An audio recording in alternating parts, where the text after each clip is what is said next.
जय श्री कृष्णा सर। आप सभी का आपके अपने चैनल आरजे भक्ति जोन पर स्वागत है। सभी को षटतिला एकादशी व मकर संक्रांति की हार्दिक शुभकामनाएं। आइए सुनते हैं षटतिला एकादशी की व्रत कथा। भगवान श्री कृष्ण के श्रीमुख से एकादशियों का महात्म्य सुनकर श्रद्धा पूर्वक उन्हें प्रणाम करते हुए अर्जुन ने कहा, हे केशव, आपके श्रीमुख से एकादशी की कथाएं सुनकर मुझे असीम आनंद की प्राप्ति हो रही है। हे मधुसूदन, कृपा कर अन्य एकादशियों का महात्म्य सुनाने की अनुकंपा करें। कृष्ण बोले, हे अर्जुन, अब मैं माघ मास के कृष्ण पक्ष की षटतिला एकादशी व्रत की कथा सुनाता हूँ।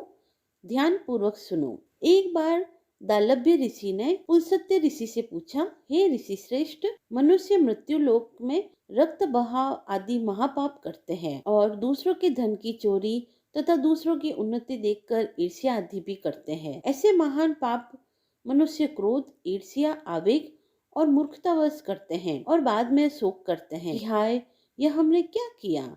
हे महामुनि, ऐसे मनुष्य को नरक से बचाने का क्या उपाय है? अगर ऐसा कोई उपाय है तो बताने की कृपा करें, जिससे ऐसे मनुष्य को नरक से बचाया जा सके, अर्थात उन्हें नरक की प्राप्ति न हो। ऐसा कौन सा दान पुण्य है जिसके प्रभाव से नरक की यातनाओं से बचा जा सकता है? इन सभी प्रश्नों का हल आप कृपा पूर्वक बतलाइए। दालभ्य ऋषि की बात सुन पुलस्त्य जी ने कहा, हे मुनि श्रेष्ठ, आपने मुझसे अत्यंत गूढ़ प्रश्न पूछा है। इससे संसार में मनुष्यों का बहुत लाभ होगा।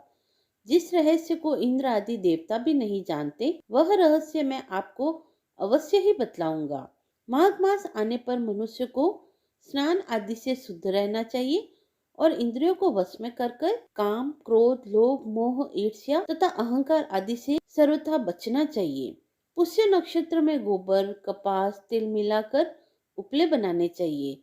इन उपलों से 108 बार हवन करना चाहिए। जिस दिन मूल नक्षत्र और एकादशी तिथि हो, तब अच्छे पुण्य देने वाले नियमों को ग्रहण करना चाहिए। स्नान आदि नित्य कर्म से देवों के देव भगवान श्री हरि का पूजन व कीर्तन करना चाहिए। एकादशी के दिन उपवास करें तथा रात्रि को जागरण व हवन करें।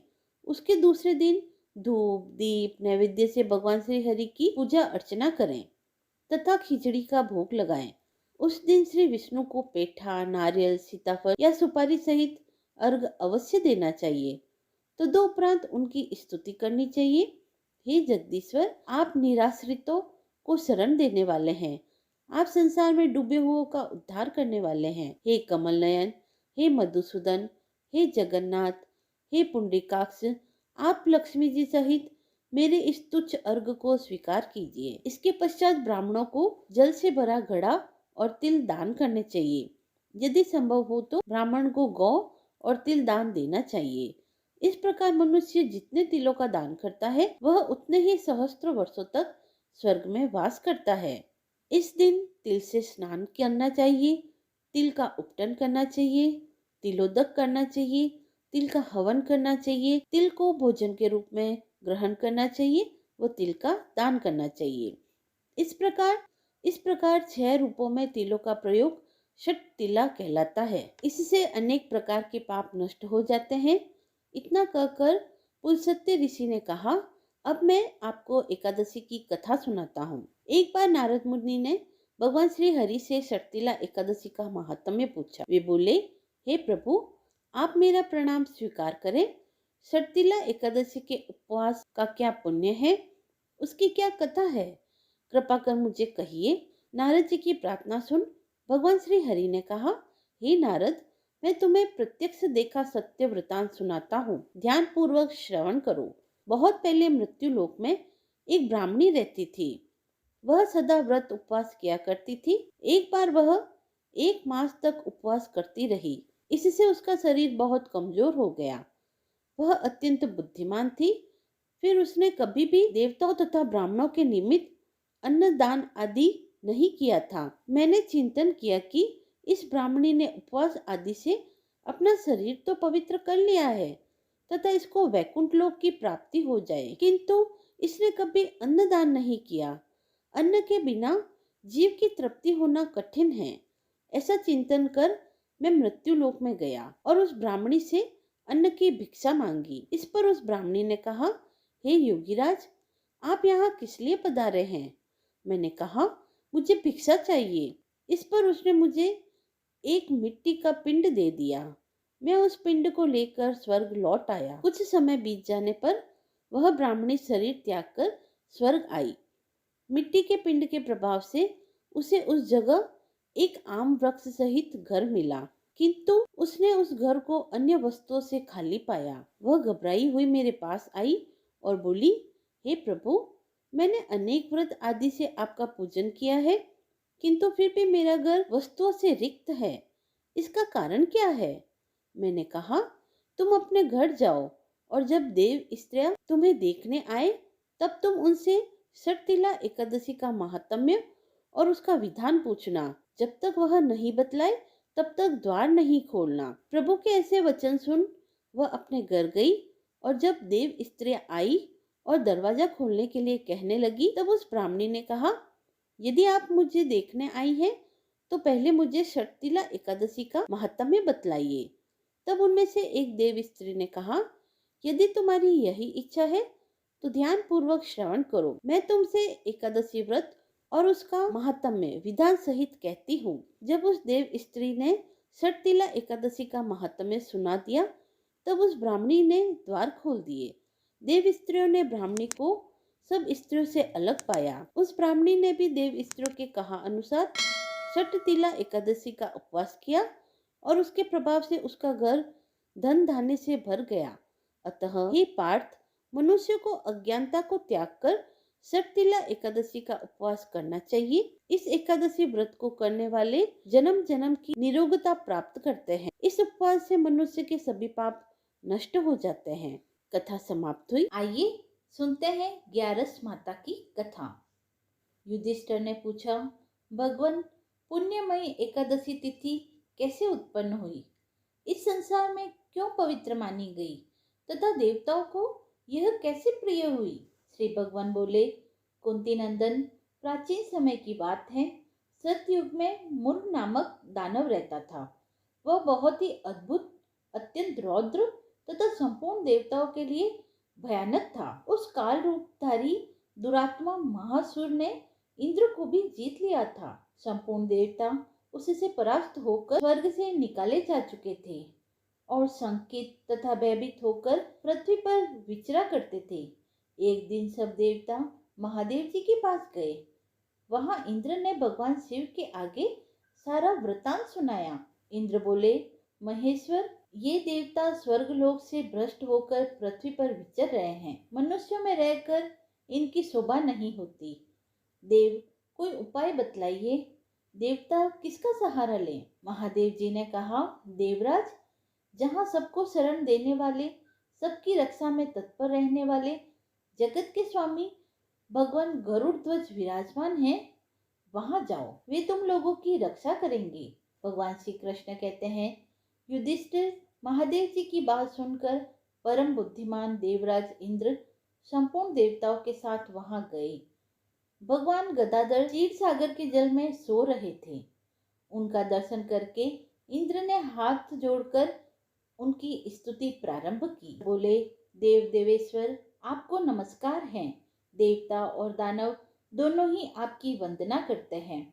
मधुसूदन, हम लोगों की रक्षा कीजिए। जगन्नाथ, संपूर्ण देवता मूर नामक दानव से भयभीत होकर आपकी शरण में आए हैं। भक्तवत्सल, हमें बचाइए। देव देवेश्वर, हमें बचाइए। जनार्दन, हमारी रक्षा कीजिए, रक्षा कीजिए। दानों का विनाश करने वाले कमल नयन, हमारी रक्षा कीजिए। प्रभु, हम सब लोग आपके समीप आए हैं, आपकी ही शरण में आ पड़े हैं। भगवान, शरण में आए हुए देवताओं की सहायता कीजिए। देव, आप ही पति, आप ही कर्ता और आप ही कारण हैं। आप ही सब लोगों की माता और आप ही इस जगत के पिता हैं। भगवान, देव देवेश्वर, शरणागत वत्सल, देवता भयभीत होकर आपकी शरण में आए हैं। प्रभु, अत्यंत उग्र स्वभाव वाले महाबली मूर नामक दैत्य ने संपूर्ण देवताओं को जीतकर इन्हें स्वर्ग से निकाल दिया है। इंद्र की बात सुनकर भगवान विष्णु बोले, देवराज, वह दानव कैसा है, उसका रूप और बल कैसा है, तथा उस दुष्ट के रहने का स्थान कहाँ है। इंद्र बोले, देव देवेश्वर, पूर्व काल में ब्रह्मा जी के वंश में तालजंग नामक एक महान असुर उत्पन्न हुआ था, जो अत्यंत भयंकर था। उसका पुत्र मूढ़ दानव के नाम से विख्यात हुआ। वह भी अत्यंत उत्कट, महापराक्रमी और देवताओं के लिए भयंकर है। चंद्रावती नाम से प्रसिद्ध एक नगरी है, उसी में स्थान बनाकर वह निवास करता है। उस दैत्य ने समस्त देवताओं को परास्त करके स्वर्ग लोक से बाहर कर दिया है। उसने एक दूसरे ही इंद्र को स्वर्ग के सिंहासन पर बैठाया है। अग्नि, चंद्रमा, सूर्य, वायु तथा वरुण भी उसने दूसरे ही बनाए हैं। जनार्दन, मैं सच्ची बात बता रहा हूँ, उसने सब कोई दूसरे ही कर लिए हैं। देवताओं को तो उसने प्रत्येक स्थान से वंचित कर दिया है। इंद्र का कथन सुनकर भगवान जनार्दन को बड़ा क्रोध आया। वे देवताओं को साथ लेकर चंद्रावती पुरी में गए। देवताओं ने देखा, दैत्यराज बारंबार गर्जना कर रहा है। उससे परास्त होकर संपूर्ण देवता दसों दिशाओं में भाग गए। अब वह दानव भगवान विष्णु को देखकर बोला, खड़ा रह, खड़ा रह। उसकी ललकार सुनकर भगवान के नेत्र क्रोध से लाल हो गए। वे बोले, अरे दुराचारी दानव, मेरी इस भुजाओं को देख। यह कहकर विष्णु भगवान ने अपने दिव्य बाणों से सामने आए हुए दुष्ट दानवों को मारना आरंभ किया। दानव भय से विलव हो उठे। पांडुनंदन, तत्पश्चात श्री विष्णु ने दैत्य सेना पर चक्र का प्रहार किया। उससे छिन्न भिन्न होकर सैकड़ों योद्धा मौत के मुंह में चले गए।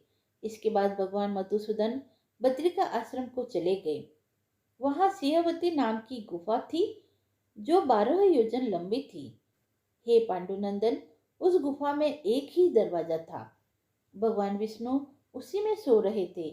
दानव मूर भगवान को मार डालने के उद्योग में लगा हुआ था। वह उनके पीछे लगा रहा।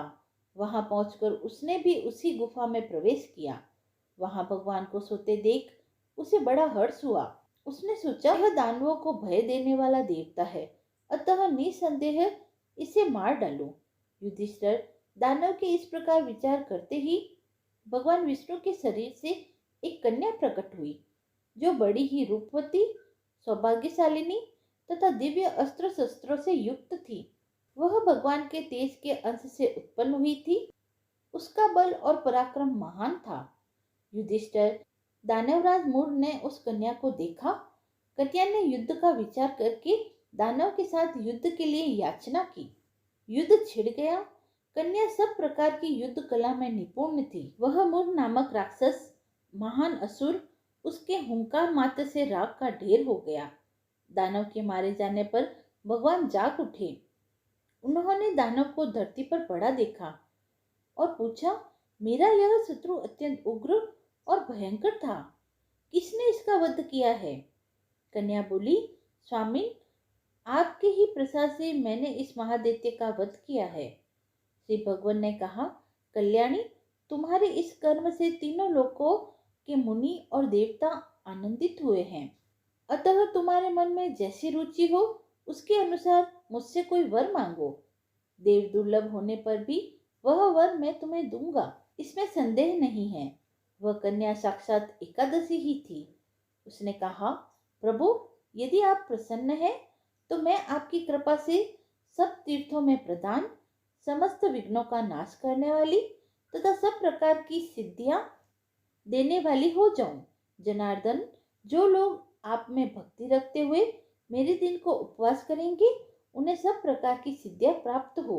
माधव, जो लोग उपवास, नक्त अथवा एक भुक्त करके मेरे व्रत का पालन करे, उसे आप धन, धर्म और मोक्ष प्रदान कीजिए। श्री विष्णु बोले, कल्याणी, तुम जो कुछ कहती हो वह सब पूर्ण होगा। भगवान श्री कृष्ण कहते हैं, युधिष्ठिर, ऐसा वर पाकर महाव्रता एकादशी बहुत प्रसन्न हुई। दोनों पक्षों की एकादशी समान रूप से कल्याण करने वाली है। इसमें शुक्ल और कृष्ण का भेद नहीं करना चाहिए। यदि उदय काल में थोड़ी सी एकादशी, मध्य काल में पूरी द्वादशी और अंत में किंचित त्रयोदशी हो तो वह त्रिस्पर्शा एकादशी कहलाती है। वह भगवान को बहुत ही प्रिय है। यदि एक त्रिस्पर्शा एकादशी को उपवास कर लिया जाए तो 1 सहस्त्र एकादशी व्रतों का फल प्राप्त होता है तथा उसी प्रकार द्वादशी में पारण करने पर सहस्त्र गुणा फल माना जाता है। अष्टमी, एकादशी, षष्ठी, तृतीया और चतुर्दशी ये यदि पूर्व तिथि से विदित हो तो उनमें व्रत नहीं करना चाहिए। परिवर्तनी तिथि से युक्त होने पर भी इनमें उपवास का विधान नहीं है। पहले दिन दिन में और रात में भी एकादशी हो अथवा दूसरे दिन केवल प्रातःकाल एक दंड एकादशी हो तो पहले तिथि का परित्याग करके दूसरे दिन की द्वादशी युक्त एकादशी को ही उपवास करना चाहिए। यह विधि मैंने दोनों पक्षों की एकादशी के लिए बतलाई है। जो मनुष्य एकादशी को उपवास करता है वह वैकुंठ धाम में, जहाँ साक्षात भगवान गरुड़ ध्वज विराजमान है, जाता है। जो मानव हर समय एकादशी के महात्म्य का पाठ करता है उसे सहस्त्र गोदानों के पुण्य का फल प्राप्त होता है। जो दिन या रात में भक्ति पूर्वक इस महात्म्य का श्रवण करते हैं वे निसंदेह ब्रह्म हत्या आदि पापों से मुक्त हो जाते हैं। एकादशी के समान पापनाशक व्रत दूसरा कोई नहीं है। ग्यारस माता की कथा समाप्त हुई। यदि आपको यह कथा पसंद आई हो तो आप मेरे चैनल को लाइक, शेयर एंड सब्सक्राइब करें। धन्यवाद।